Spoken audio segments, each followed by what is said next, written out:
Hello viewers, আশা রাখি সবাই ভালো আছেন। চলে আসলাম আজকে আমরা নতুন একদম ভিন্ন একটি প্রোডাক্ট নিয়ে আলোচনা করতে। আজকে আমাদের টপিকসটি হচ্ছে যে কিভাবে আপনি মাসে মাত্র 5,000 টাকা জমিয়ে একটা টাইমে গিয়ে কোটিপতি হবেন। তো আশা করব আপনারা ধৈর্য সহকারে পুরো ভিডিওটি আমাদের সাথেই থাকবেন এবং এখান থেকে কিছুটা হলেও উপকৃত হবেন। আমরা অনেকেই হয়তো আইডিএলসি ফাইন্যান্সের সম্বন্ধে শুনেছি এবং বাংলাদেশের নন ব্যাংকিং সেক্টরের অন্যতম একটি ফাইন্যান্স কোম্পানি এরা, এবং দীর্ঘদিন যাবৎ বাংলাদেশে তারা সুনামের সাথে কাজ করে যাচ্ছে। তাদের একটি প্রোডাক্ট রয়েছে সিপ, যেটি আমরা যদি একটু লেন্থ করি তাহলে দেখা যাবে যে এখানে সিস্টেমেটিক ইনভেস্টমেন্ট প্ল্যান নামে পরিচিত। সিপ বেসিক্যালি আসলে কি ধরনের প্রোডাক্ট? ধরে নেন কারো হাতে প্রচুর টাকা আছে কিন্তু ইনভেস্টমেন্ট নলেজ নেই। এক্সাম্পল হিসেবে যদি আমি বলি যে অনেকেই আমাদের দেশে শেয়ার মার্কেটে ইনভেস্টমেন্ট করতে যায়, ভালো টাকা আছে কিন্তু নলেজ জিরো থাকার কারণে তার হাতে থাকার ক্যাশ ফ্লোটা একটা টাইমে গিয়ে নিয়ে নেগেটিভ হয়ে যায়। তো বেসিক্যালি সিপ হচ্ছে যে এইরকম প্রোডাক্ট, আপনি তাদেরকে প্রত্যেক মাসে ডিপিএস আকারে দিবেন এবং সেই টাকাটা তারা বিভিন্ন খাতে একটা দক্ষ টিম দ্বারা ইনভেস্টমেন্ট করে আপনাকে ভালো রিটার্ন দিয়ে যাবে। তো এইখানে রিটার্ন কি পরিমাণে পেতে পারেন তা সম্বন্ধে আজকে আপনাদের সামনে তুলে ধরার চেষ্টা করব।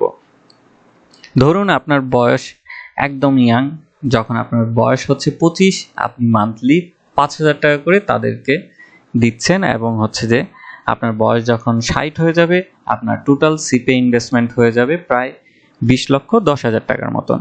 কিন্তু সেখান থেকে জানেন কি আপনি কত কোটি টাকা ইনভেস্টমেন্ট পাবেন? সেখান থেকে প্রায় 3 কোটি টাকা 20 লক্ষ মতন টাকা রিটার্ন পাবেন। তো বুঝাই যাচ্ছে যে এখানে প্রচুর একটা হাই রিটার্ন আছে, কিন্তু এখানে আপনাকে ইনভেস্টমেন্ট করতে হবে প্রায় 35 বছর সময়। এরপরে যদি সময় কম চান তাহলে হচ্ছে যে আপনাকে মিড এইজে গিয়ে একটা ইনভেস্টমেন্ট প্ল্যান বানাতে হবে। ধরে নেন আপনার বয়স এখন 35, আপনি মান্থলি 15,000 টাকা করে জমা দিবেন এবং 60 বছর যখন আপনার এইজ হবে তখন গিয়ে আপনার টোটাল জমা পড়বে তখন প্রায় 40,50,000 টাকার মতন, এবং সেখান থেকে আপনি রিটার্ন পাবেন প্রায় 2,82,00,000 টাকার মতন। এখানে যে সময়টা ব্যয় হবে সেটি হচ্ছে 25 বছরের। তো যারা ডিউরেশন কমে পছন্দ তাদের জন্য মিডল এজ থেকে শুরু করাটা ভালো হবে, আর যাদের হচ্ছে যে না আমি কম অ্যামাউন্টে ইনভেস্টমেন্ট করব তাদের জন্য ইয়াং বয়সে শুরু করতে পারেন। তো এখন এইখানে অনেকেই প্রশ্ন করতে পারেন যে আমি তো আসলে বেসিক্যালি একদম শেষ বয়সে গিয়ে টাকা পাচ্ছি। টাকা আসলে শেষ বয়সেও লাগে আবার কম বয়সেও লাগে, কিন্তু এই শেষ বয়সে আপনি কি খাতে আসলে মানে কাজে লাগাতে পারেন এই টাকাটা? বেসিক্যালি হতে পারে আপনার হয়তো অনেক দিনের স্বপ্ন যে আপনার ফ্যামিলির জন্য একটা বাড়ি গিফট করে যাবেন। অনেকে দেখা যায় যে আমরা ট্রিটমেন্টের জন্য টাকা জমাই না, সেটাও হতে পারে। অনেকে দেখা যায় যে সন্তানের জন্য কিছু ভবিষ্যৎ করে যাবে, সেটাও একটা হতে পারে। বাট বেসিক্যালি হচ্ছে যে টাকা লাগে, এটা শেষ বয়সেও লাগে, শুরুতেও লাগে, হয়তো কম বেশ কোথাও লাগে। বাট আমার কাছে মনে হয়েছে যে এটি একটি বেস্ট প্রোডাক্ট বাংলাদেশের। বাট ওই ধরনের আসলে হয়তো প্রচারণা না থাকার কারণে প্রোডাক্টটি হয়তো এখনো এত পপুলারিটি পায়নি, এবং আমাদের হয়তো এখানে একটা টাইমে গিয়ে দেখা যাবে যে ডিপিএস যে ব্যাংকের যে রয়েছে নর্মাল ডিপিএস গুলো, সেটার তুলনায় এই সিপ প্রোডাক্টটি একটা টাইমে গিয়ে জনপ্রিয়তা পাবে।